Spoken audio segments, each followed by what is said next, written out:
Voilà, et j'appelle Maurice Bonté, le président de l'Association des maires de la Martinique, le maire d'Ajoupa-Bouillon. Stéphane Foissin, le président de l'Association française des maires de la Réunion, le maire de Salazie. Voilà, on va voir à l'applaudimètre entre les uns et les autres. Georges Naturel, le nouveau président de l'Association française des maires de Nouvelle-Calédonie, le maire de Doumbéa, président de cette association depuis mars dernier. Saïd Omar Wali, qui est le président de l'Association des maires de Mayotte, le maire de Dzaoudzi-l'Abattoir. Jean-Claude Pioche, le président de l'Association des maires de Guadeloupe, le maire de la Désirade.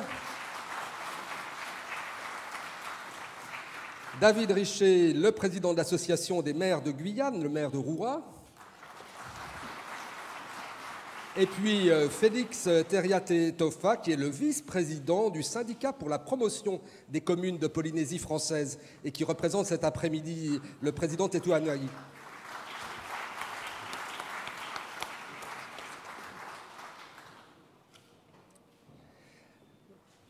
Voilà, messieurs, donc vous connaissez le mode d'emploi. On donne toujours en ouverture de notre rencontre la parole à chacun d'entre vous pour faire le point sur son département, sur son territoire, pour nous dire comment aujourd'hui l'actualité des collectivités territoriales se conjugue dans la diversité de vos territoires. Donc, vous avez 8 minutes à peu près, chacun. Vous allez au pupitre, les uns après les autres, pour nous dire aujourd'hui ce qu'est votre actualité, quelles sont aussi les difficultés que vous rencontrez, et puis au contraire, les réussites, les projets. C'est très important pour nous aujourd'hui de vous entendre à 4 mois des élections municipales. On arrive au terme d'un cycle et c'est aussi l'occasion d'un bilan, ce qui s'est passé depuis 2014, et puis vos espoirs et vos attentes et vos propositions. On commence avec Maurice Bonté, le président de l'Association des maires de la Martinique, le maire d'Ajoupa-Bouillon.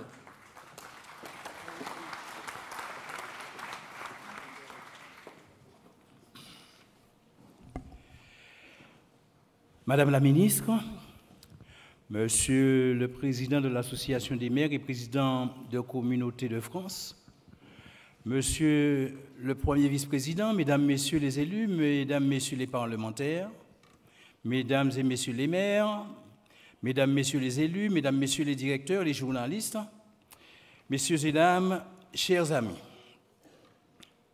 Très heureux encore une fois de me retrouver avec vous tous en un lieu qui, cette année, nous permet à tous d'échanger, de discuter, de construire nos différents territoires.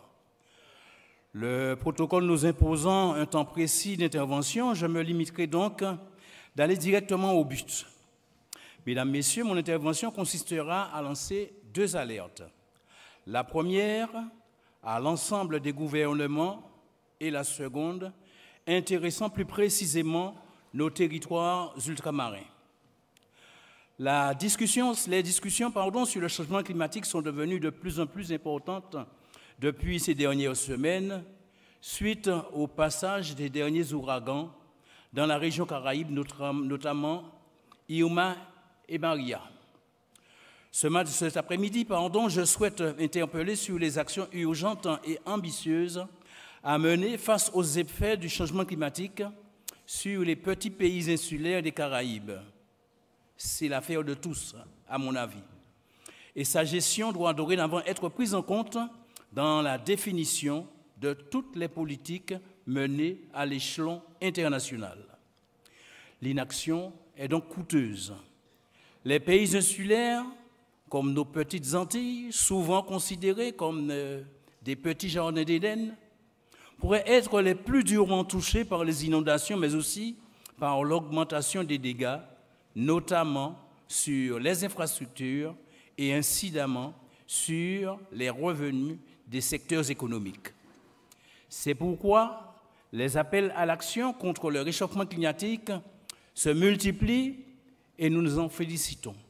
Dans ce domaine, chacun aborde le sujet avec sa propre grille d'analyse, qu'elle soit économique, écologique ou sociale. Toutefois, je crois que les expressions et les effets de ce changement sont si variés que le plus important est que les organisations de tous les pays se parlent, discutent et évaluent pour que des mesures soient prises afin d'y apporter des solutions efficaces. Pour les modélisateurs du groupe intergouvernemental d'experts pour le climat, le réchauffement de l'air et de la température de la mer ont modifié de manière permanente le climat entre les tropiques du Cancer et le Capricorne et menaceraient de dévaster les Caraïbes qui se trouvent au centre, une région de 40 millions d'habitants. Les pays de cette région seront les plus durement touchés alors qu'elles font partie de celles qui rejettent le moins de gaz. Ce scénario catastrophe s'inscrit dans l'hypothèse d'un réchauffement climatique qui se limite seulement à 2 degrés. Toutefois, on peut constater une élévation qu'avec seulement 1 degré, les impacts qui se font déjà lourdement sentir aujourd'hui au niveau des tempêtes tropicales, des inondations, en passant par les sécheresses et les situations caniculaires de notre région. Quant au littoral, il est admis que le niveau de la mer monte et continue d'augmenter, ce qui dépassera de loin l'augmentation déjà enregistrée. Cumulativement, la science des projections suggère que le climat de la région sera modifié de manière significative et que cela ne se ressemblera en rien à ce dont nous sommes habitués. Ce sera en dehors des limites de notre expérience vécue jusqu'à ce jour. Ce ne sera pas alors quelque chose de peu particulier, ce sera alors quelque chose sans précédent. Bien que l'inventaire soit à peine achevé en termes de bilan pour Saint-Martin et Saint-Barthélemy, les effets sur leurs économies seront mesurés probablement en années, car les premières estimations de la reconstruction sont évaluées dans des proportions qui sont toujours économiquement non quantifiables. Et c'est ainsi pour notre région. Après chaque ouragan, on peut citer par exemple les réductions drastiques de notre niveau de vie, en particulier pour les plus vulnérables, la perte de culture et de biens culturels irremplaçables, l'angoisse mentale et la perte de vie, le déclin et la perte de la biodiversité et la remise en cause des acquis dans la poursuite du développement durable et que sais-je encore.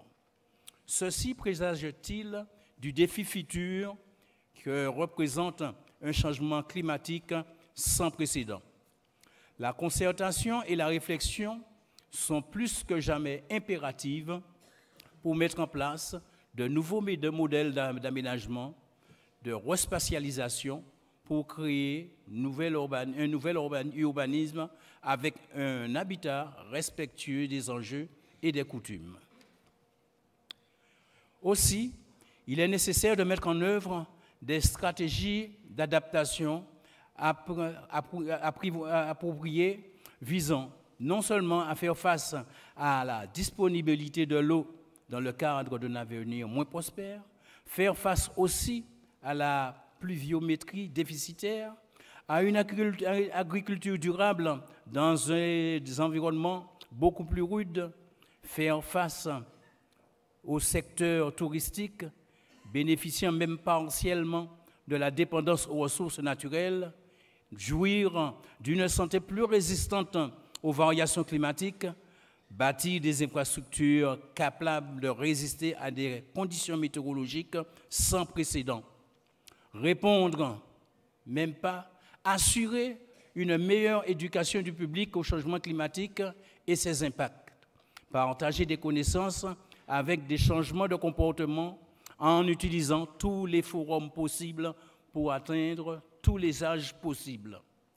Cependant, même si la région disposait de toutes les ressources nécessaires pour mener toutes ces actions, son avenir demeurerait toujours incertain, car la viabilité des politiques mises en place reposera, à n'en point douter, et dans une large mesure, sur une action collective globale qui permettra de réduire les émissions de gaz à effet de serre retardant ainsi les pires impacts du changement climatique.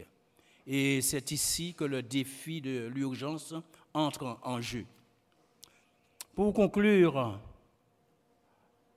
sur cette première alerte, en partant du constat visuel du changement climatique dans le contexte de la réalité des Caraïbes, les leçons semblent assez claires. Pour les Caraïbes, l'inconnu est déjà un défi et le sans précédent sera probablement trop difficile, donc forcément global. L'urgence du but et de l'action va même au-delà de l'accord de Paris. Et naturellement, comme un malheur n'arrive jamais seul, permettez-moi de vous lancer la deuxième alerte. Mesdames, Messieurs, donc, nous venons de parler d'actions à mener. Seront-elles réalisables sans financement? Nos collectivités, nos entreprises, sont-elles suffisamment stables financièrement pour y faire face?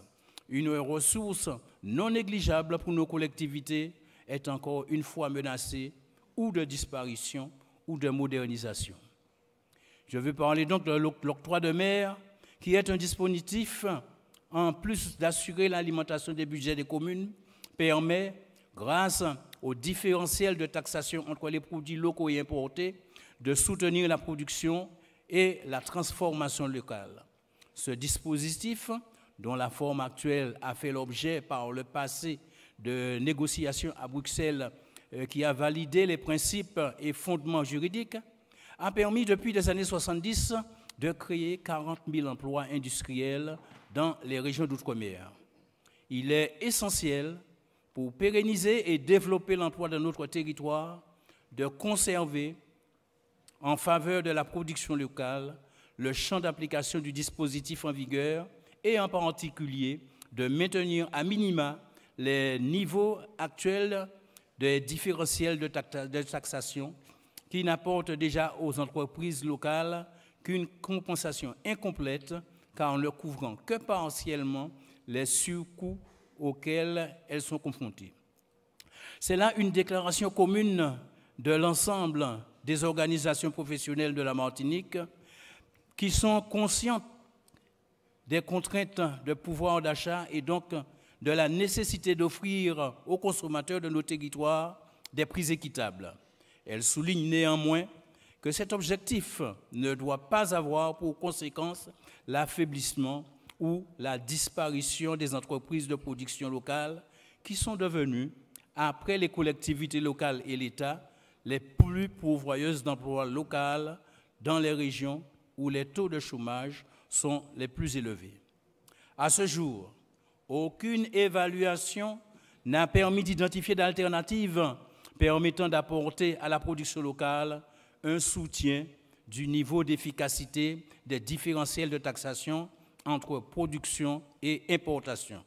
Dans ces conditions, les organisations professionnelles signataires de la présente déclaration considèrent que doit être impérativement maintenu dans sa forme locale le volet du dispositif en faveur des entreprises et des entreprises de production locale et notamment les niveaux autorisés et nécessaires de différentiel de taxation et ce, pour l'ensemble des secteurs d'activité de la production locale du territoire.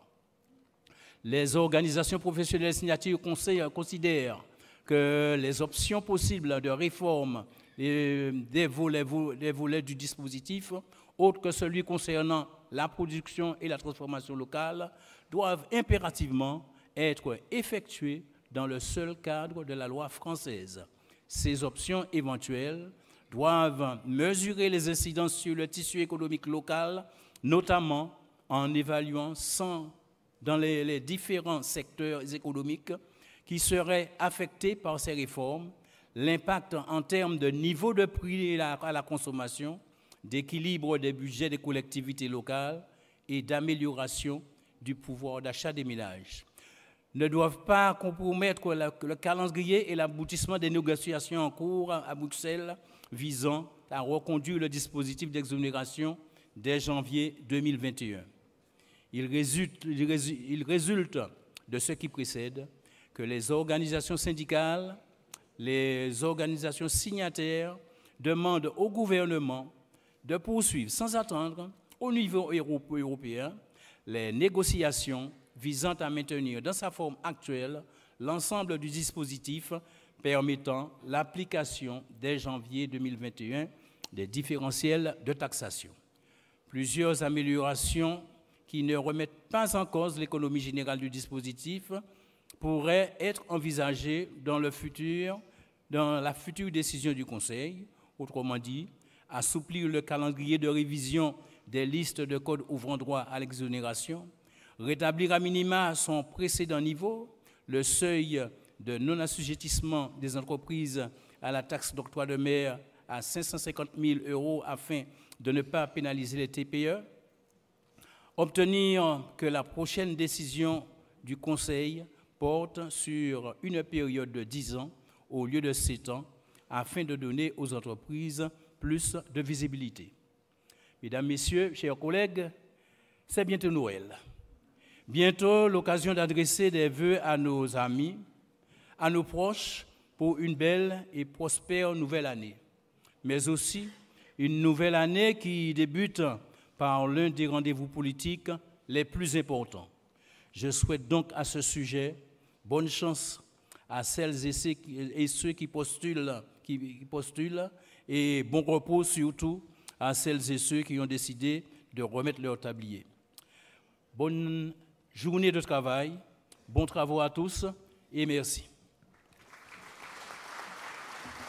Merci Maurice Bonté, merci Monsieur le Président de l'Association des maires de la Martinique. La parole est maintenant à Stéphane Poissin, le Président de l'Association française des maires de la Réunion.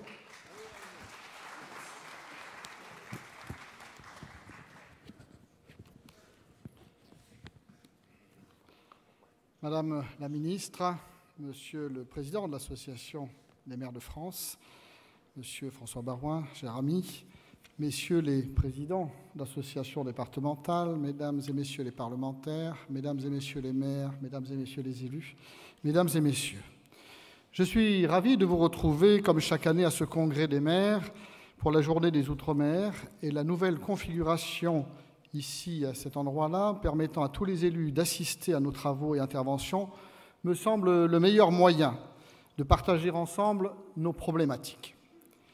Les élections municipales approchent, et mon collègue l'a dit tout à l'heure, et je souhaite aussi de tout cœur retrouver chacun d'entre vous l'an prochain.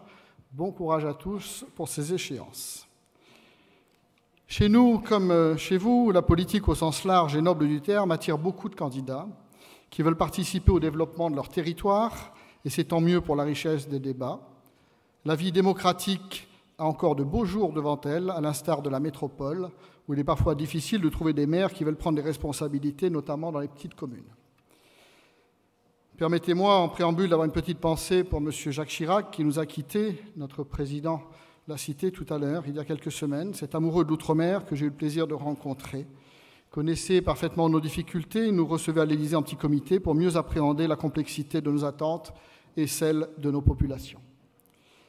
Un grand homme nous a quittés, j'espère sincèrement que nous retrouverons au plus haut niveau de l'État la même attention. Et je salue la présence de Madame la Ministre qui prouve qu'effectivement l'État fait attention aux Outre-mer, puisque c'est la première fois que vous assistez depuis le début jusqu'à la fin de nos débats, et je vous en remercie, Madame la Ministre.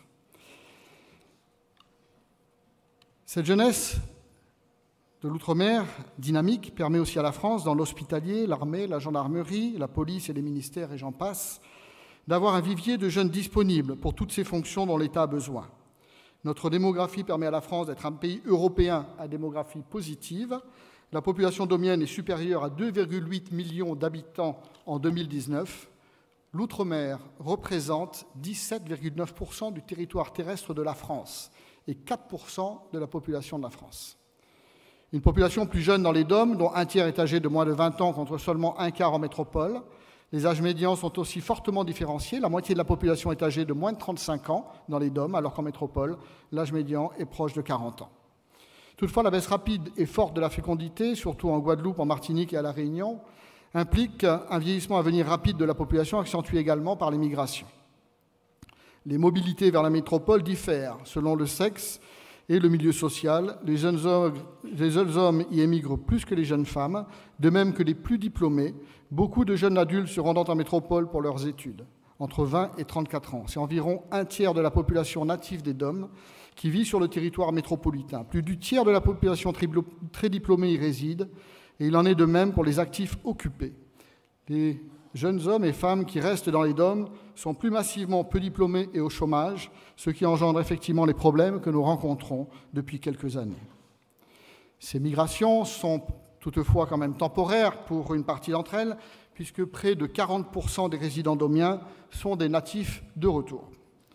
Les Outre-mer permettent aussi à la France de rayonner en ayant le territoire marin le plus important du monde, irradiant pratiquement dans toutes les mers du globe. La richesse halieutique de nos territoires et des fonds marins permettent à la France aussi d'envisager un avenir prometteur en termes de ressources diverses. Les Outre-mer sont donc aujourd'hui l'avenir de la France et nous devons à ce titre être entendus par nos dirigeants. J'aborderai, si vous le permettez, le problème à nouveau de la CDPENAF que j'ai eu l'occasion d'aborder avec Madame la Ministre tout récemment, ce dossier que je porte depuis quelque temps, et vous dire l'inquiétude que je ressens. En effet, vous le savez tous, la CDPENAF Outre-mer donne un avis conforme, sans aucun retour possible pour les maires et les élus.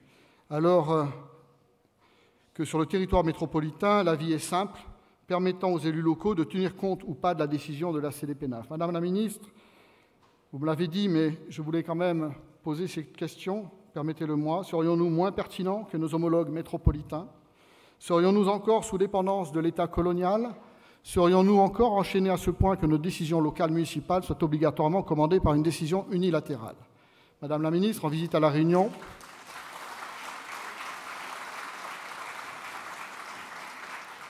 en présence du Président de la République, vous nous avez affirmé que la modification de la loi entrerait dans la prochaine navette législative.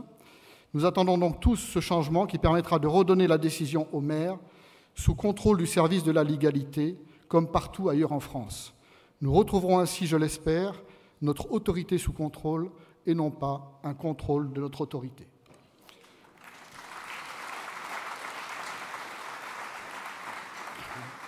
Je salue notre président de l'AMF, M. François Baroin, pour son engagement et sa présence à chaque journée des DOM dans les cadres des congrès, son attachement et sa grande connaissance d'outre-mer qu'il a maintes fois démontré.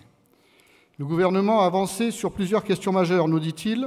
En effet, la compensation de la taxe d'habitation, l'assouplissement du fonctionnement des intercommunalités, l'amélioration du mandat d'élus, la nouvelle étape de décentralisation, la réforme constitutionnelle sont annoncées pour ces derniers trimestres de l'année avec report du débat de la décentralisation après les élections municipales.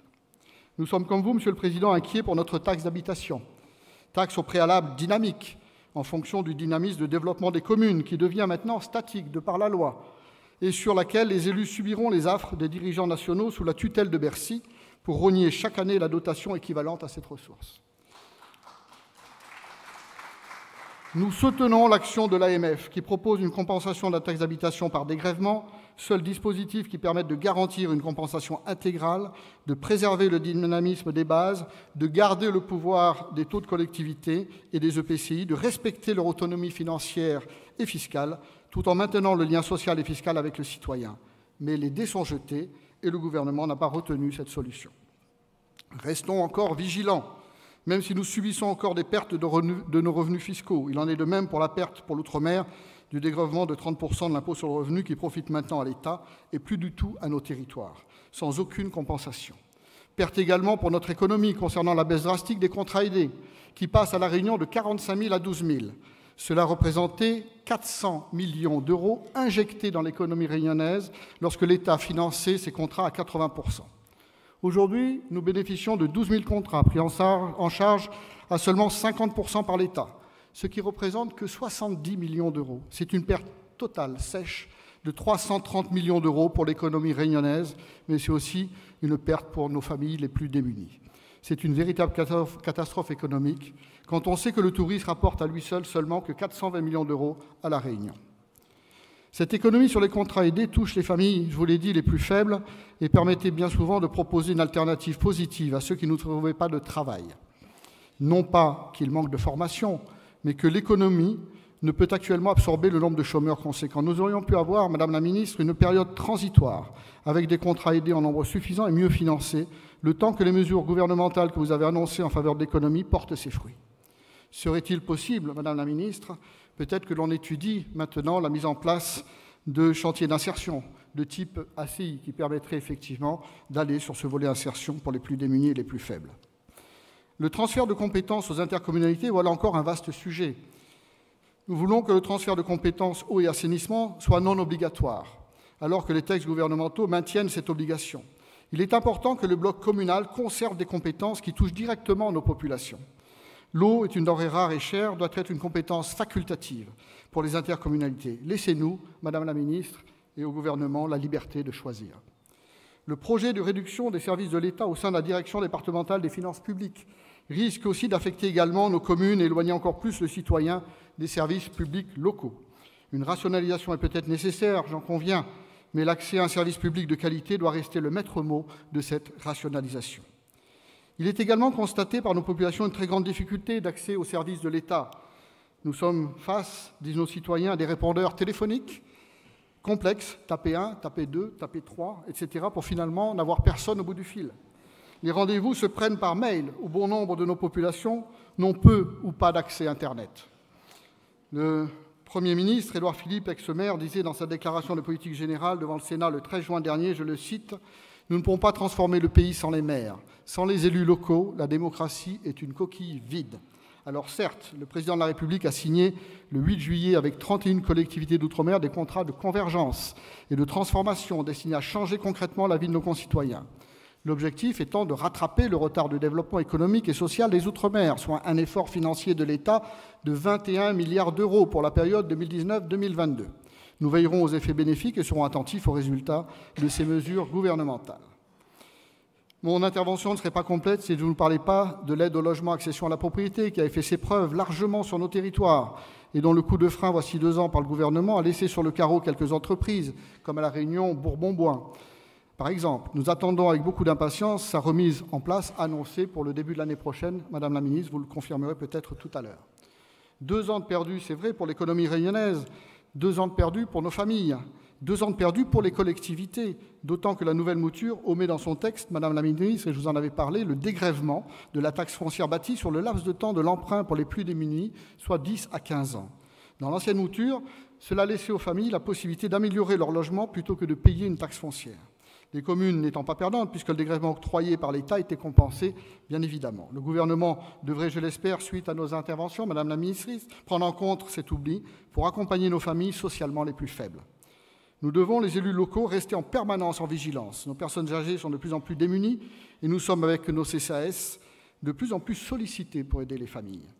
Gageons que les ponctions des retraités s'allègent et qu'ils retrouvent du pouvoir d'achat.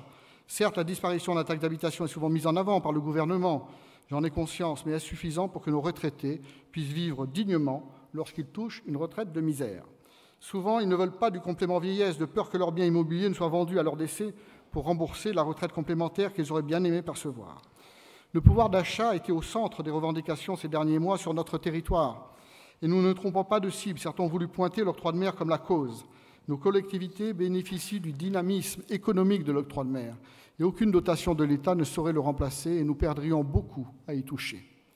Les élus réunionnais se sont positionnés pour que cet octroi de mer ne soit en aucun cas remis en cause. De plus, les produits de première nécessité en sont exonérés. Nous devrions plutôt nous pencher sur la composition des prix et des marges parfois extravagantes appliquées par certains. Je voudrais saluer enfin le travail de l'AMF et l'accompagnement des communes membres que vous faites, Monsieur le Président. Grâce à vous, grâce à André Léniel, votre premier vice-président, qui disait tout récemment d'ailleurs, nous attendons toujours des actes concrets du gouvernement qui trouvent les réformes engagées insuffisantes. Et je le rejoins quand il précise que certes le gouvernement se tourne de plus en plus vers les maires, mais pour quel résultat? Pour l'instant, nous sommes en attente, puisque nos requêtes ne sont pas forcément entendues, mais je suis de nature optimiste.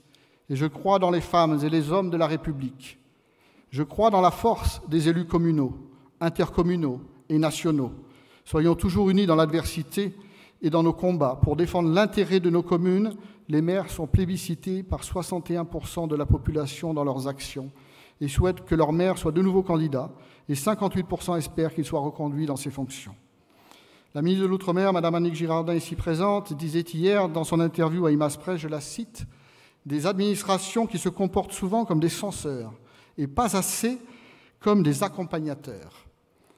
Je le sais depuis que je suis à ce poste, mais nous devons nous mettre en mode projet. C'est tout à fait vrai, cela devient urgent.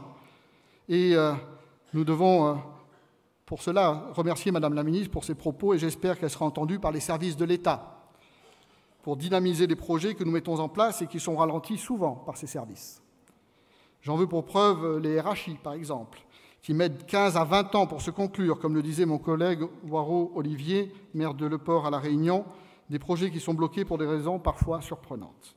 En tout cas, je vous remercie pour votre écoute et j'espère, comme chacun d'entre vous, ici, vous retrouver l'an prochain pour le Congrès des maires 2020 et la journée dédiée à l'outre-mer. Je vous remercie.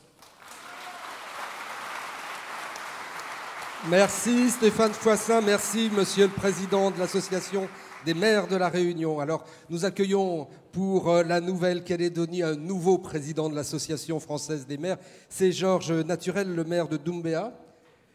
La Nouvelle-Calédonie nous avait même habitués à avoir une présidente qui contribue un peu à la parité sur la représentation des élus et des présidents d'associations. Mais donc, vous avez pris le relais en mars dernier de votre collègue Éric Gay qui a renoncé à ses fonctions de maire.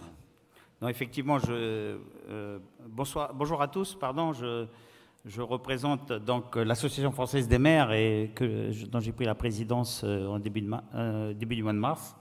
Éric Gay a souhaité mettre fin à son mandat municipal pour permettre à notre collègue Eddy Lecourrieux de prendre les destinées de la commune. Et je voudrais le remercier depuis 5 ans. Il a effectivement défendu les intérêts de nos collectivités, en particulier sur la problématique fiscale qui est chez nous une compétence locale. Madame la Ministre, Monsieur le Président, Mesdames et Messieurs les parlementaires, mes chers collègues, Mesdames et Messieurs, alors en tant que président de l'Association française des maires de Nouvelle-Calédonie, je voudrais, parce que l'assistance est importante aujourd'hui, au préalable vous présenter notre magnifique territoire. Ce territoire de 18 000 km², situé dans l'océan Pacifique, dispose, suite à la loi organique du 19 mars 1999, d'un statut particulier de large autonomie. La Nouvelle-Calédonie comptait en 270 000 habitants au recensement de 2014, soit 14 habitants au kilomètre carré. Une population très jeune, dont 30% en moins de 20 ans, est découpée en 3 provinces. 200 000 habitants en province sud, 50 000 en province nord et 20 000 habitants en province île. Ces provinces disposent d'un statut de collectivité territoriale. Suite aux dernières élections provinciales de mai dernier, la province sud est à majorité loyaliste et les provinces nord et île à majorité indépendantiste. 54 des élus provinciaux composent le Congrès de la Nouvelle-Calédonie, qui est le Parlement local disposant du pouvoir législatif et qui prépare le vote des lois de pays. Le Congrès est lié à la proportionnelle, le gouvernement collégial, qui est l'exécutif du pays. L'État, représenté par le haut-commissaire, dispose des compétences régaliennes.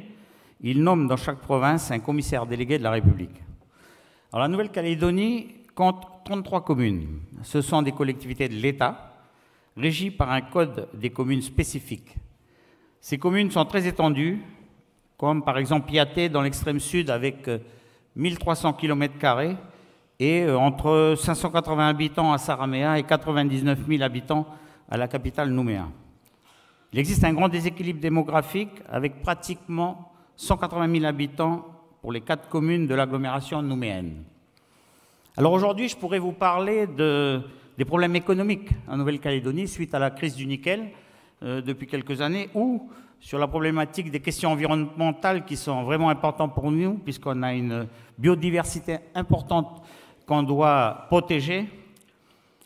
Mais, Madame la Ministre, Monsieur le Président, je voudrais aborder des sujets un peu plus politiques. Il y a un an, le 4 novembre 2018, la Nouvelle-Calédonie vivait un moment démocratique exemplaire, dont la France peut être fière. Devant des observateurs venus de toute la région du Pacifique ainsi que de l'ONU, après une campagne dans le calme, le scrutin référendaire s'est déroulé dans la sérénité. Le corps électoral de ce scrutin, fruit de longues discussions dans les différents comité des signataires, des partenaires politiques locaux, avec les accords de Matignon-Oudinot et durant l'accord de Nouméa, s'est exprimé à 81%, rendant de fait indiscutable le résultat. La Nouvelle-Calédonie a souhaité à 57% demeurer au sein de la République française. Durant toutes ces années, le rôle des maires, quelles que soient leurs convictions politiques, des élus, des agents de collectivité, notamment ceux de l'état civil, ont été d'une importance capitale et nous leur devons la réussite de ce scrutin, salué aussi bien au niveau régional que national et international. Alors il a fallu analyser cette expression populaire qui, après avoir répondu à la question « Voulez-vous que la Nouvelle-Calédonie accède à la pleine souveraineté et devienne indépendante ?», a donné les résultats suivants. 57% de non, soit 78 737 voix, contre 43% de oui, soit 60 199 voix. Mais surtout, une Nouvelle-Calédonie qui sortait totalement divisée, avec une province sud qui vote à 74% pour rester au sein de la République, et les provinces nord, 76%, et îles, 82%, qui votent en faveur de l'indépendance. Plus grave, peut-être encore, ce vote a porté un sacré coup à ceux qui pensaient qu'il existait un peuple calédonien. Car plus de 80% de la population d'origine kanak a voté en faveur de l'indépendance. Malgré tous les bienfaits des accords depuis 30 ans, qui ont reconnu les ombres et les lumières de notre histoire commune avec la France, il faut reconnaître que tant par la participation que par les résultats, la société mélanésienne a exprimé par ce vote sa forte volonté de reconnaissance identitaire. Les autres populations d'origines diverses souhaitant à plus de 80% demeurer au sein de la République française. On peut légitimement se poser la question s'il n'y avait pas d'autre solution que ce référendum binaire qui place aujourd'hui la Nouvelle-Calédonie dans un fort clivage communautaire et géographique. Et tout cela pour arriver à la conclusion qu'il n'y a pas d'autre solution que de continuer à se parler. Naturellement, en tenant compte des éléments que je viens de vous exposer et d'avoir la volonté de continuer à construire notre avenir en respectant l'expression populaire, puisqu'elle était demandée par une majorité de la classe politique.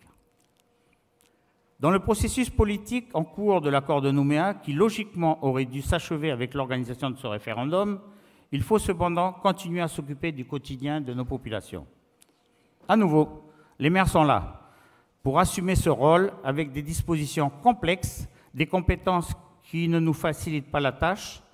Nous nous retrouvons au centre d'un millefeuille entre l'État, le gouvernement de la Nouvelle-Calédonie et les provinces. À plusieurs reprises, nous sommes intervenus sur ce sujet lorsque l'on a bien voulu nous donner la parole au sein des différentes structures du dialogue. Je veux parler du comité des signataires, de la mission du dialogue de l'Assemblée nationale sur la Nouvelle-Calédonie, du groupe de contact au Sénat sur la Nouvelle-Calédonie, du groupe de suivi de l'avenir de la Nouvelle-Calédonie. Je tiens à cette occasion à remercier le président du Sénat et le président de l'Association des maires de France pour leur soutien à chaque fois que nous avons pu le solliciter pour les voix des communes de Nouvelle-Calédonie soient entendues afin de tenir compte des problématiques communales. Alors, à l'issue de ce référendum, de nouvelles échéances se sont présentées avec d'abord les élections provinciales de mai dernier. Le gouvernement issu de ces élections a maintenant la responsabilité, entre autres, de redynamiser notre économie et d'équilibrer nos comptes sociaux. Dans ce contexte, se profilent, comme la plupart d'entre vous, les nouvelles échéances des élections municipales de mars 2020. Tout de suite après la mise en place de nos conseils municipaux, il faudra bien sûr s'occuper du bien-être de nos concitoyens, mais aussi préparer l'organisation du second référendum du 6 septembre 2020. De nouvelles échéances qui apporteront leur lot de surenchères et d'ambitions difficilement conciliables avec les éléments de sérénité cités plus haut dans mes propos. Alors, voici, Monsieur le Président, mes chers collègues, dresser rapidement un tableau de notre situation politique et institutionnelle dont nous, maires, prenons une part de responsabilité active, bien souvent plus reconnue par les populations que par les autres institutions. Mais vous connaissez maintenant depuis de nombreuses années notre détermination à faire entendre notre voix et à assumer dans toutes les situations complexes, mais tellement passionnantes, notre charge pour le bien-être collectif et l'avenir de notre jeunesse. Je vous remercie de votre attention. Merci Georges Naturel, merci Monsieur le Président de l'Association française des maires de Nouvelle-Calédonie. Si je peux me permettre, parce que bon, on le disait tout à l'heure, c'est vrai qu'on a des échéances à venir. Je voudrais d'abord profiter de l'occasion, parce qu'on arrive en fin de mandature, et je voudrais féliciter un de nos collègues, Alain Lazare, qui est dans la salle, qui pendant 22 ans a été secrétaire général de la commune de Boulou-Paris, et après 25 ans de mandat de maire, c'est-à-dire 47 ans pour diriger cette commune, donc il a décidé de passer la main l'année prochaine. Voilà, félicitations. On va mettre Alain. un peu de lumière sur la salle. On va mettre un peu de lumière dans la salle, et comme ça, il va pouvoir se lever s'il est parmi nous. Où est-il? Voilà, vous pouvez applaudir votre collègue, qui est toujours présent d'ailleurs avec votre association et toujours très, très actif. Vous pouvez laisser la lumière d'ailleurs parce que je crois que ça sera beaucoup plus agréable pour tous les présidents qui sont présents de pouvoir vous voir. Hein. On n'est pas au cinéma et donc ça sera beaucoup mieux pour nos échanges. Voilà, c'est à vous maintenant, Saïd Omar Wali, le président de l'association des maires de Mayotte, le maire de Dzaouzil, l'abattoir. Monsieur le Président de l'AMF, cher François, Madame la ministre des Outre-mer, chère Annick Girardin, Monsieur le Premier vice-président, cher André Laniel, Monsieur le secrétaire général, cher Philippe Laurent, Mesdames et Messieurs les parlementaires, Mesdames et Messieurs les maires, chers collègues, Mesdames et Messieurs, nous sommes dans les derniers instants de nos mandats communaux. C'est donc l'heure du bilan. C'est aussi pour certains d'entre nous l'heure de nouveaux projets et de nouvelles ambitions pour nos collectivités. Mon département, Mayotte, a vécu les 6 dernières années avec beaucoup d'intensité. Nous avons connu des remous, des crises, des épreuves. La population mahoraise a subi et subit des pénuries d'eau, des tremblements de terre, l'éruption d'un nouveau volcan. Notre vivre ensemble a été ébranlé par une montée de l'insécurité et des crises sociales très dures. Madame la ministre, je voudrais vous dire que, évidemment, ces crises sociales peuvent être derrière nous à une condition, que nous ayons l'égalité réelle en matière de retraite. Il n'est pas admissible et il n'est pas acceptable que le Mahorais doive attendre 2036 pour avoir la même retraite qu'un métropolitain ou un autre domien. Nous sommes tous Français et fiers de l'être et nous devons avoir les mêmes obligations, mais aussi les mêmes droits. Et donc, il est normal que, Madame la ministre, ce problème soit résolu. On ne peut pas attendre 2036. Un retraité qui part à la retraite aujourd'hui à Mayotte, après 40 ans, 50 ans de dur labeur, touche environ 256 € par mois. C'est inadmissible.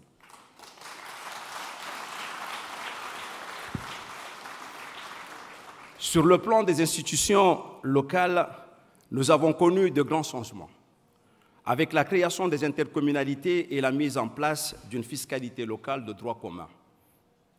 Nos mandats ont donc été exigeants, très exigeants.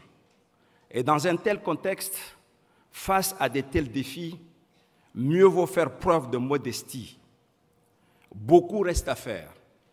Les collectivités mahoraises devront mobiliser une formidable énergie dans les prochaines années pour répondre aux attentes légitimes qu'exprime la population. Je tire une leçon simple des 6 dernières années. La clé du succès repose toujours sur 3 leviers: le travail, l'obstination et l'union des forces. C'est ainsi, et seulement ainsi, que l'on peut soulever des montagnes. Et c'est ce que nous sommes parvenus à faire. C'est ainsi que nous avons lutté pour que s'applique à Mayotte le principe d'égalité républicaine, et je suis fier de m'être battu en tant que président de l'Association des maires avec l'ensemble des élus de Mayotte pour que le contribuable mahorais ne subisse plus les impôts locaux les plus élevés de France. Je suis fier de notre combat pour que l'octroi de mer bénéficie aux communes mahoraises, comme c'est le cas ailleurs. Ce sont deux belles victoires que nous avons obtenues malgré l'opposition de Bercy. Et chacun le sait ici, Bercy est une sacrée montagne à soulever. Je tiens ici à saluer l'appui déterminant de l'AMF, de son président et de ses équipes. C'est aussi grâce à vous que le principe d'égalité a pu être respecté à Mayotte et que les collectivités mahoraises bénéficient de recettes qui leur revenaient de droit. Merci du fond du cœur.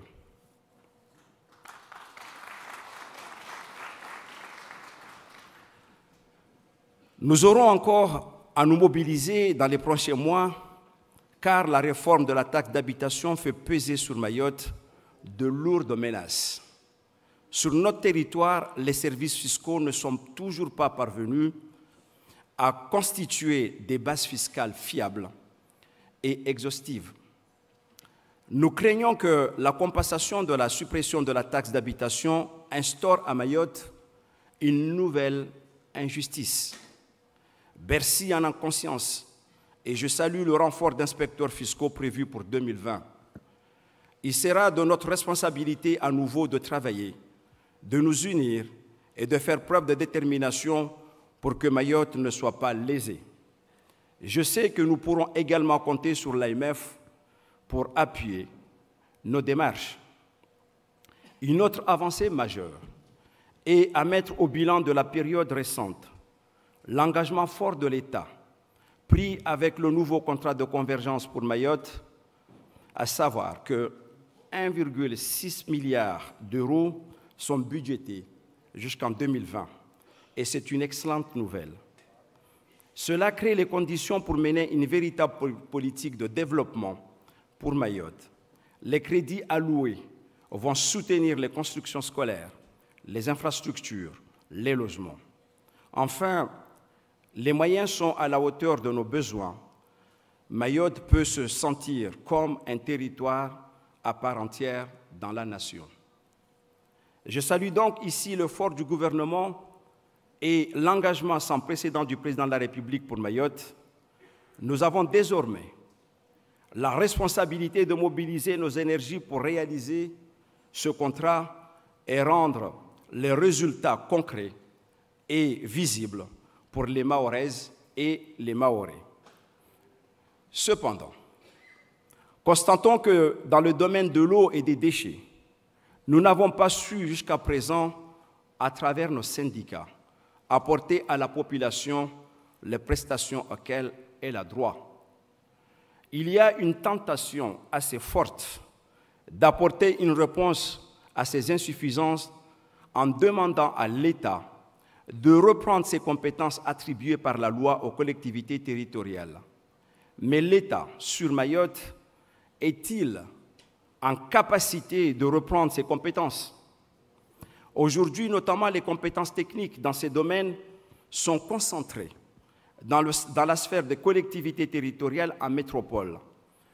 Il est sans doute nécessaire de trouver une autre voie adaptée à notre île avec un État qui aiderait la maîtrise d'ouvrage des collectivités territoriales, notamment dans la recherche des compétences techniques et la formation des cadres mahorais. Il faut être réaliste. Les efforts que nous devons faire sont importants pour transformer le nuage de subventions et de fonds que nous avons au-dessus de nos têtes en pluie qui viendront faire pousser nos projets. Et si nous ne mettons pas tout en œuvre pour faire tomber cette pluie, le nuage passera au-dessus de nos têtes et il ira couvrir d'autres territoires. C'est ce que moi, je refuse. Nous n'attendons pas de l'État, Madame la Ministre, qui se montre complaisant. Mais devant nos insuffisances, en faisant cela, il ne nous aide pas. Je conclurai, Mesdames et Messieurs, en évoquant la nation et l'amour de la nation. Alors que la France semble douter d'elle-même et de ses valeurs et de ses principes, je souhaite m'exprimer en tant que musulman mahorais, fier de son territoire, fier de sa culture, fier d'être français dans une île où la grande majorité de la population est de confession musulmane. Je vous appelle à vous mobiliser pour que notre nation soit soudée, pour que nous fassions vivre en fraternité l'amour de la nation. Un vrai sursaut est aujourd'hui nécessaire pour que les discours de haine soient dénoncés et combattus par les véritables amoureux de la République. Ceux qui savent que ce qui menace la nation, ce n'est pas l'islam, ce ne sont pas les musulmans ou les musulmanes. La véritable menace contre la République, ce sont les obscurantistes, les intolérants et les ignorants. Notre nation a une histoire, une belle histoire, politique et humaniste. Soyons dignes de cet héritage de nos combats passés et soyons vigilants. Faisons vivre l'esprit de tolérance et de fraternité. Respectons nos différences pour nous unir sur l'essentiel. C'est ainsi que nous vaincrons la haine et que la République gagnera. Je vous remercie. Merci Saïd Omar Wali, merci Monsieur le Président de l'Association des maires de Mayotte. La parole est maintenant à Jean-Claude Pioche, le Président de l'Association des maires de Guadeloupe, le maire de la Désirade.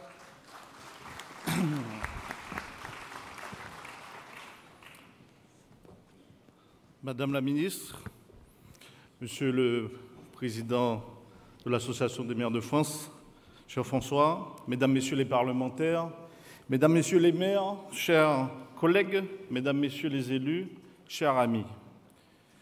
Le territoire de la République présente cette particularité que de s'étendre sur plusieurs océans. Que nous soyons sur un bout du territoire national situé dans l'Atlantique, dans l'océan Indien, dans l'océan Pacifique, en étant à la tête de collectivités municipales, nous sommes tous des maires de la République. La notion de différenciation est très en vogue aujourd'hui, tendant même à vouloir faire oublier que l'essence même de la construction de la France est l'uniformité pour garantir l'unité. La décentralisation à la carte par la expérimentation, les possibilités d'adaptation, les habilitations législatives, bien connues dans les Outre-mer de droit commun, n'ont pas raison de l'homogénéité de cette collectivité qu'est la commune. Dans un monde où la proximité est devenue le maître mot face à la construction d'espaces locaux ou transfrontaliers toujours plus gigantesques, le maire et la commune apparaissent comme un point d'équilibre et comme une institution rassurante. La commune, certainement, plus que toute autre collectivité, renvoie à la sacralité de l'identité territoriale. Je suis français et guadeloupéen. Je suis français et aussi des Iradiens. L'évocation de l'identité territoriale communale me raconte bien des choses, puisque je suis le chef d'édilité d'une commune-île appelée la Désirade, située à 10 km au sud de la Guadeloupe. Pour rejoindre ma commune, île, il faut prendre un bateau dans une autre commune qui s'appelle Saint-François. La collectivité municipale peut être urbaine. La collectivité municipale peut être rurale. La collectivité municipale peut être de montagne. La collectivité municipale peut être comme une île. Cette diversité des collectivités municipales ne signifie pas moins qu'elles soient exposées à des enjeux et des contraintes, à des défis à relever, certes différents, mais qui nous invitent à tous ensemble à la réflexion, à l'analyse et surtout à l'art de trouver des solutions pérennes afin d'envisager un avenir empreint de sérénité dans ce monde troublé. Je voudrais partager avec vous le fruit de mes réflexions en qualité de maire, mais qui n'en demeure pas moins avant tout un citoyen.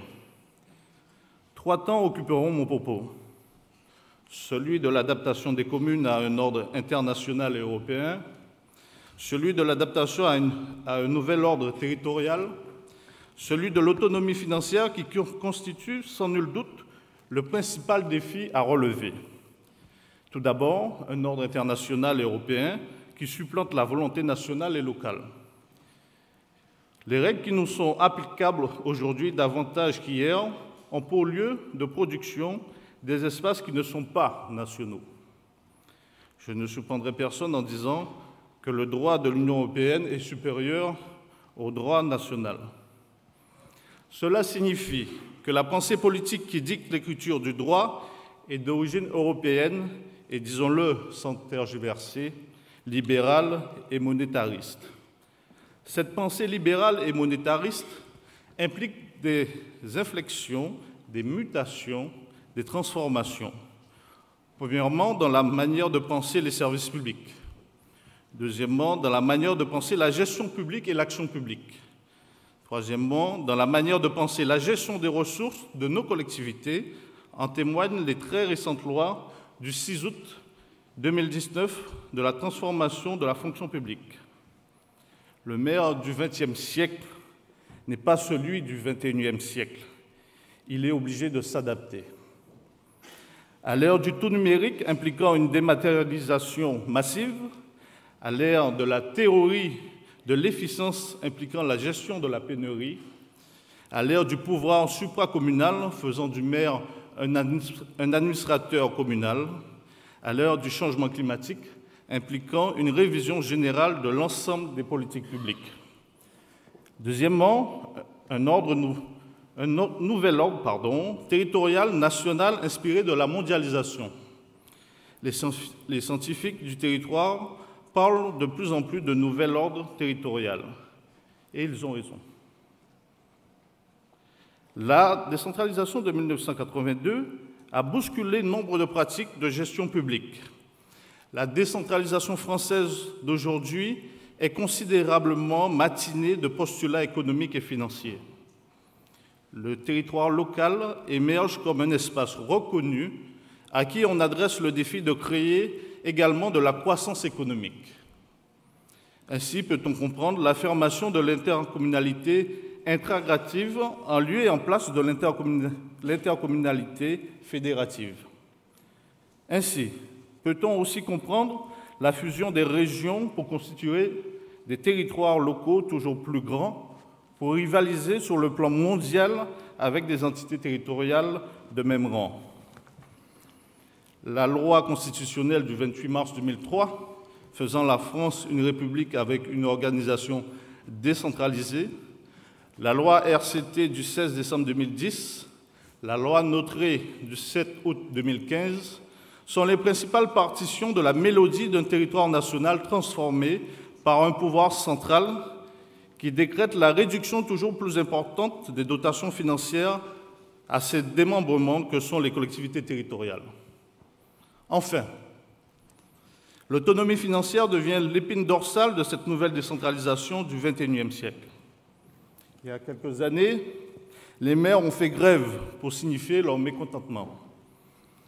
Ils posaient la question suivante: comment faire plus avec beaucoup moins de dotations? La nécessité de faire des économies et l'exigence de bonne gestion sont des vertus cardinales. Toutefois, l'organisation de la pauvreté des territoires et de ceux qui y habitent relève d'un projet funeste qui ne peut que générer à terme des révoltes répétées. Or, des conditions essentielles du développement économique est la pacification sociale. Il ne faut jamais cesser de répéter que l'attractivité économique du territoire national dans l'Hexagone et dans les Outre-mer dépend du dynamisme des collectivités décentralisées. Par conséquent, les privés de moyens pour susciter le développement économique par la commande publique, garantir l'ordre public et la cohésion sociale par des politiques publiques solides, risquent d'entraîner des déséquilibres sérieux. Pour y remédier, les moyens financiers colossaux que devra mobiliser l'État sont bien supérieurs à ceux qui nous a déjà été amputés et qu'on souhaite continuer à nous retirer.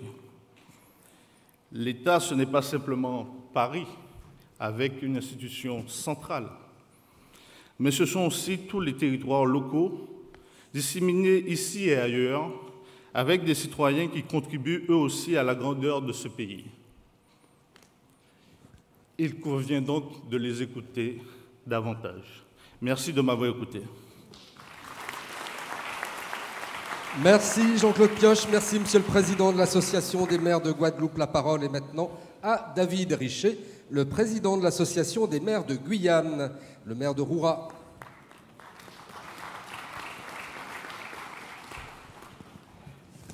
Madame la Ministre, cher François, Président de l'AMF, chers collègues élus, chers tous, chers amis, bonjour.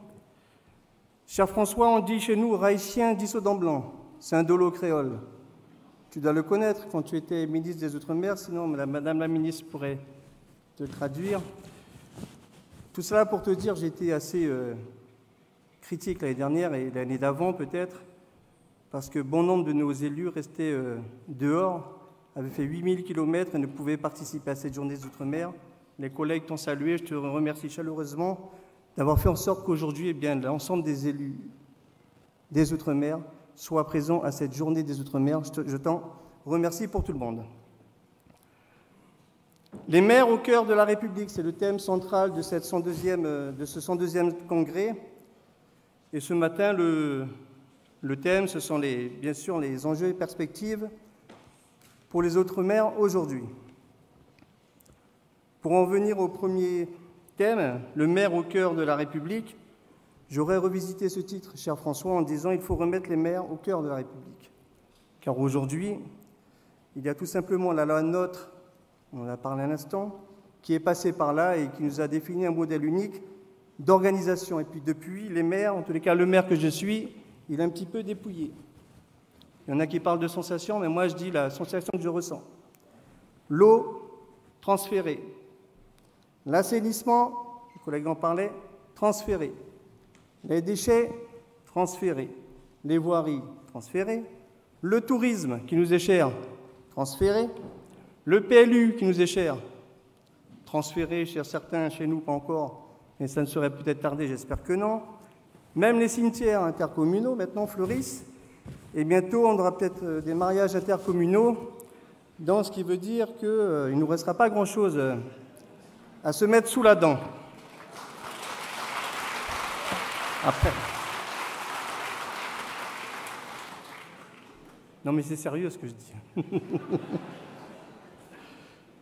Alors, quels enjeux, quelles perspectives pour nos Outre-mer? Alors, pour appréhender ce thème, je crois qu'il faut qu'on ait à l'esprit, nous tous ici, deux choses.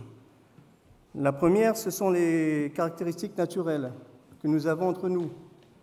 La première, c'est l'insularité, pas pour la Guyane, mais l'insularité pour beaucoup, et l'éloignement de l'Hexagone, pour la Guyane notamment. Et puis l'historique, ce passé esclavagiste et colonial. Je crois que ces deux phénomènes font que, inexorablement, le retard structurel est partout.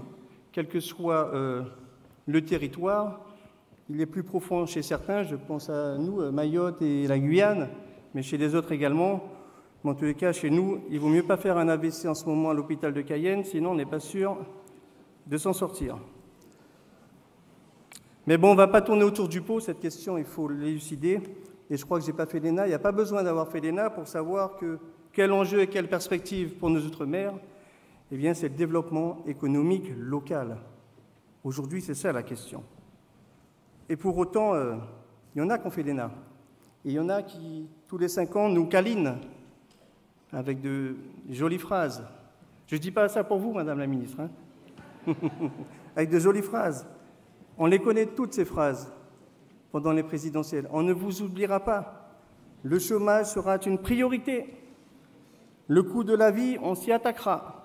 Et le mieux, ce que je préfère, c'est les Outre-mer sont une chance pour la France. Ça...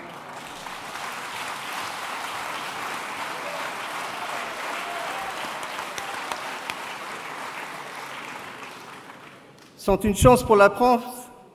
Bref, j'ai 45 ans, donc ça fait 45 ans que j'attends cette chance.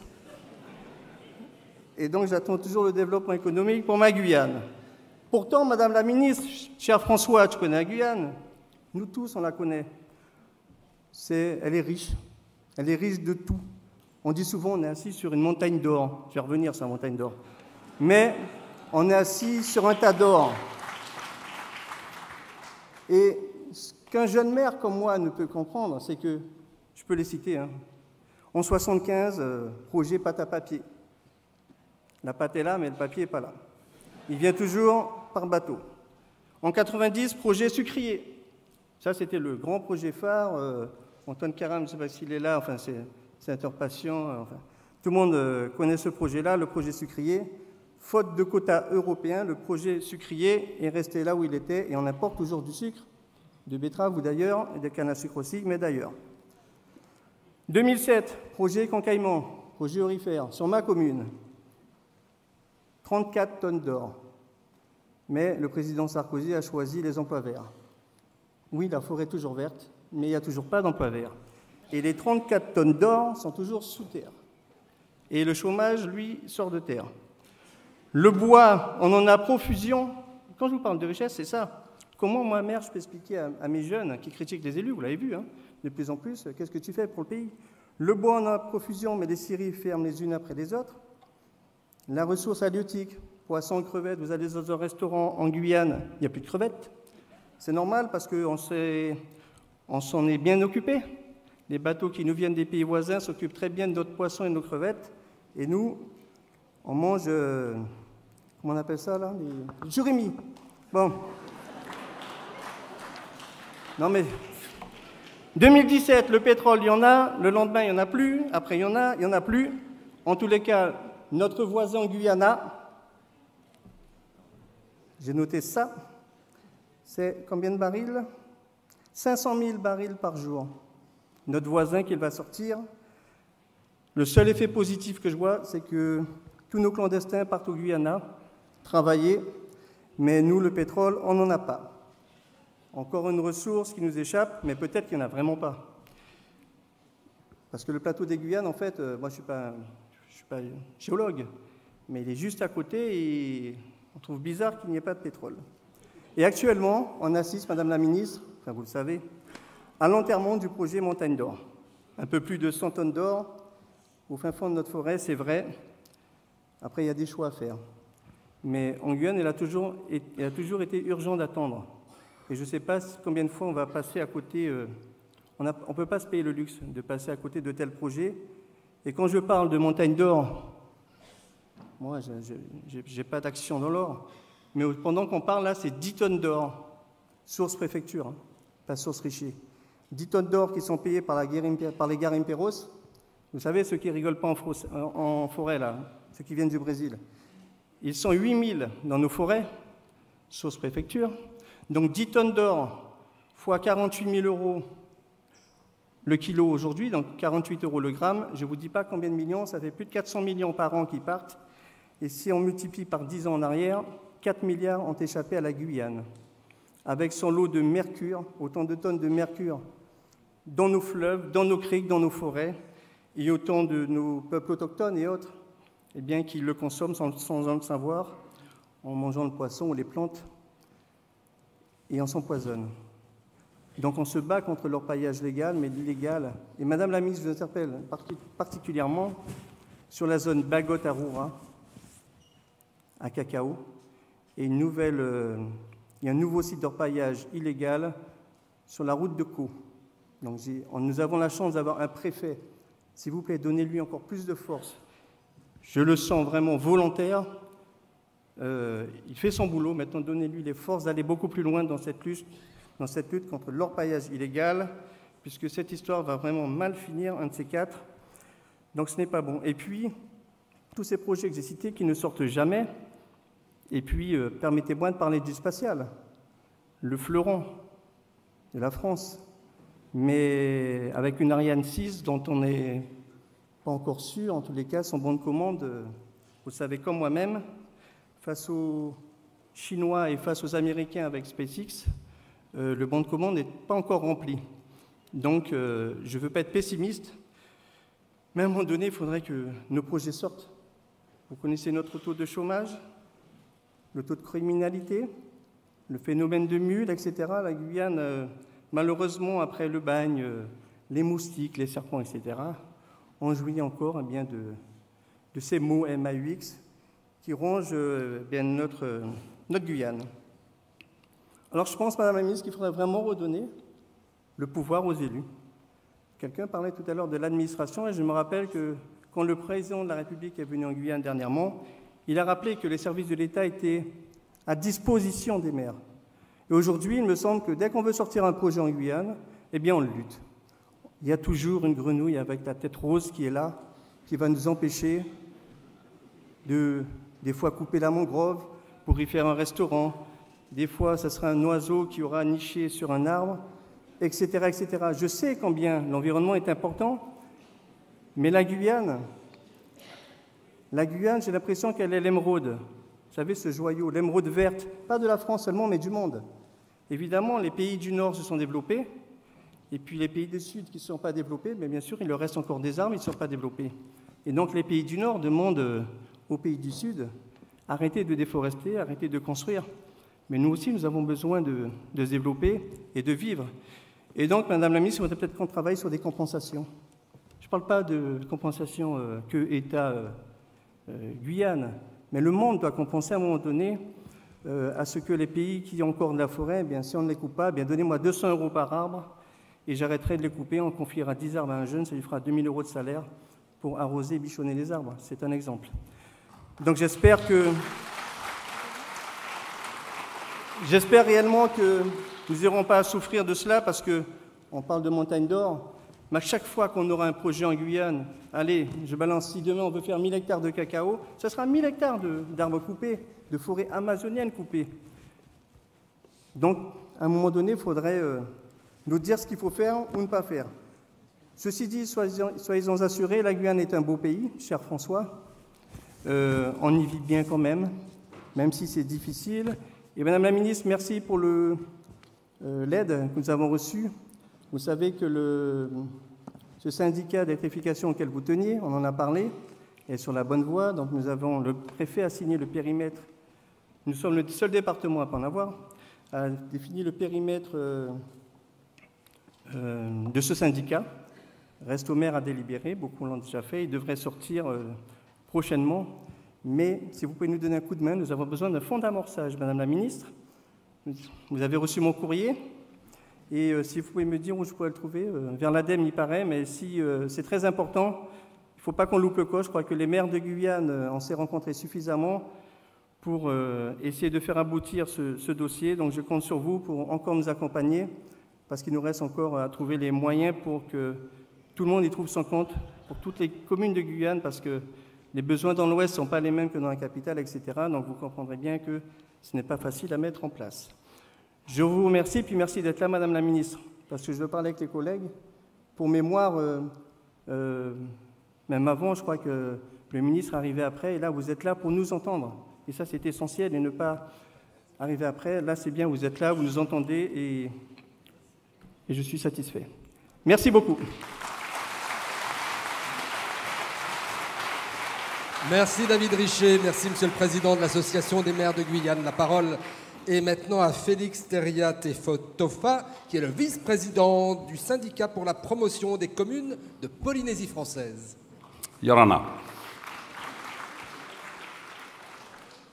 Avant de commencer mon discours, j'aimerais faire fi à notre protocole en demandant à cette délégation polynésienne de se lever en mémoire de nos élus, Roni Tumahaï et Raymond Tekurio. Je pense que tout le monde a se levé, bien évidemment, à votre invitation, Monsieur le Vice-président.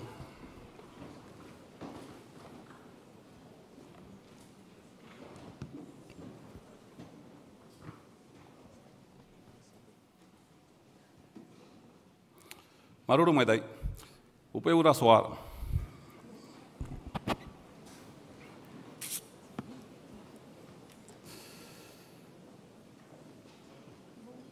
Que de discours, hein? Que de projets, que de visions, que de frustration aussi, que d'exigences et de réclamations.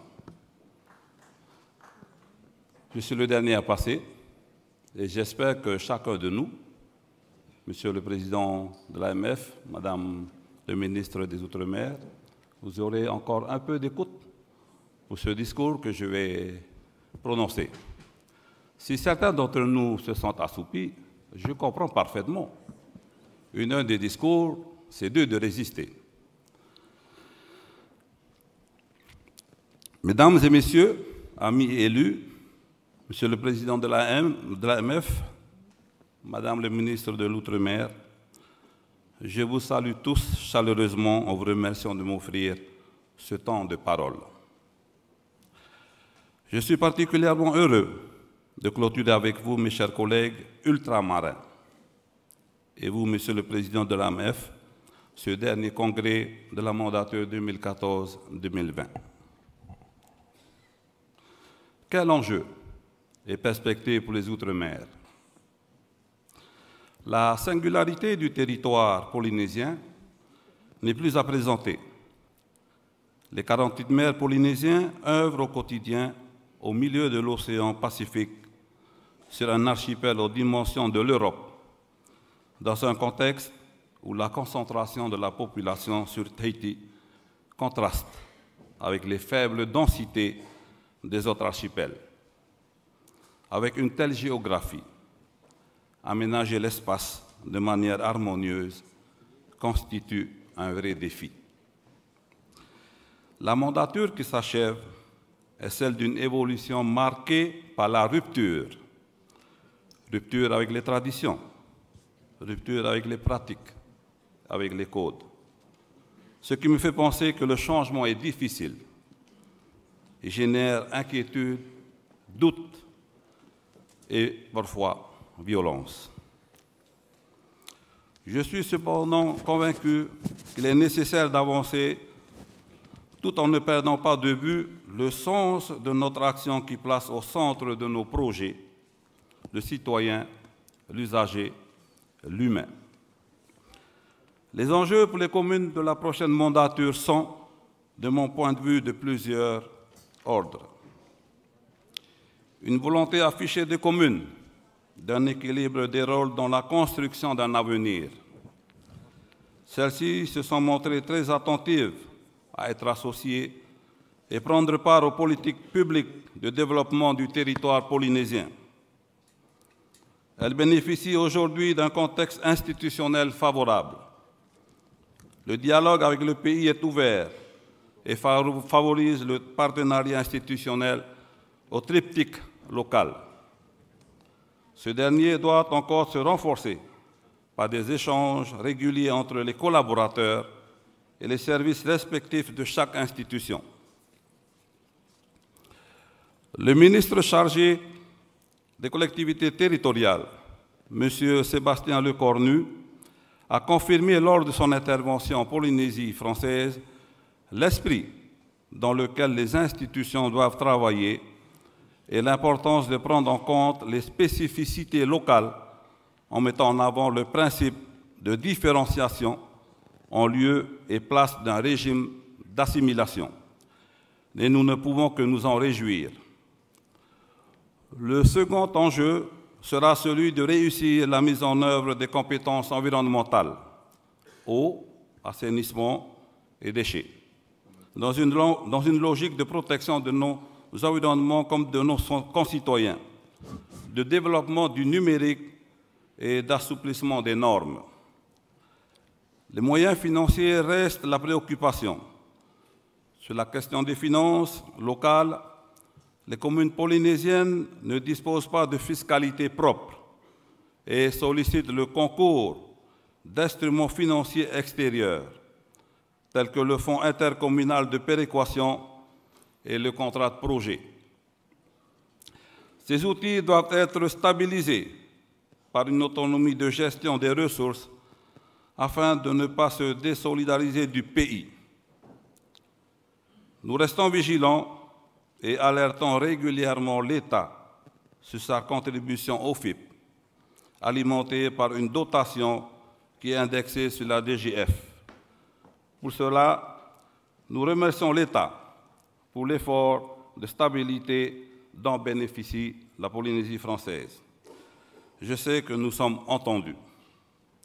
Concernant le contrat de projet, voilà là un dispositif important du soutien de l'État aux investissements communaux pour les volets de l'eau, de l'assainissement et des déchets dont les montants sont très importants. Ce dispositif convient parfaitement aux communes polynésiennes. Il garantit une proximité forte avec le pays et l'État, puisque l'ensemble des discussions se déroulent à propriété. Toutefois, le contrat prend fin en 2020. Nous nous interrogeons sur les suites qui seront données. L'effort commun de tous les partenaires institutionnels doit se poursuivre. Un contrat de projet transformé en plan de convergence aurait pour conséquence d'éloigner les acteurs locaux polynésiens des arbitrages et du processus décisionnel. Le chantier est colossal. Nous demandons à ce qu'il soit reconduit. Il est le gage pour atteindre des résultats au profit pour la population polynésienne. Le CGCT a été étendu à la Polynésie française en 2008. Son entrée en vigueur, il a contribué à la modernisation des communes polynésiennes et nous souhaitons conserver les apports. Cependant, il est illisible dans le suivi de ces évolutions. Il est très complexe à modifier et il est parfois inadapté au contexte des communes polynésiennes. Les élus communaux souhaitent d'une part conserver les dispositions bénéfiques du CGCT. Le cas échéant, supprimer les dispositions inadaptées et formaliser la consolidation de ce travail dans un véhicule juridique spécifique.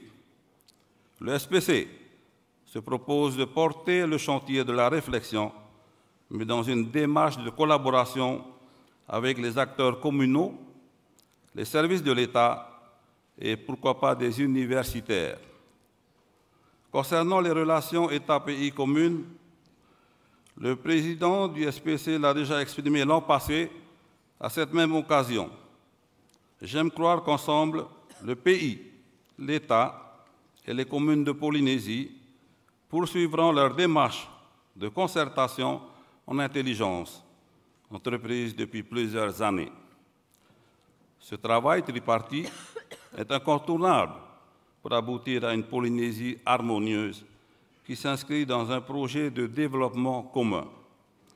Je peux confirmer ici que c'est en bonne voie. Le monde communal polynésien répondra favorablement à toutes les sollicitations de ses partenaires pour mettre en œuvre ces différents chantiers.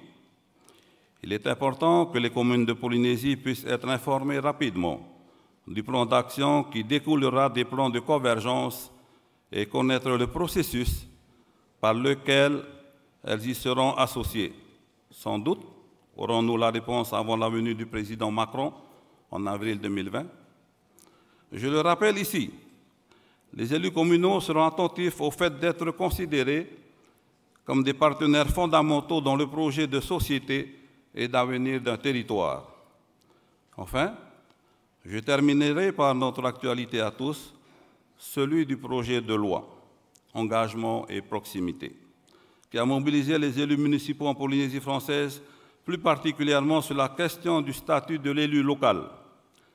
Si les communes de Polynésie ne souffrent pas de crise de vocation, comme en métropole, il n'en reste pas moins que les conditions d'exercice du mandat d'élu municipal ne sont pas toujours aisées.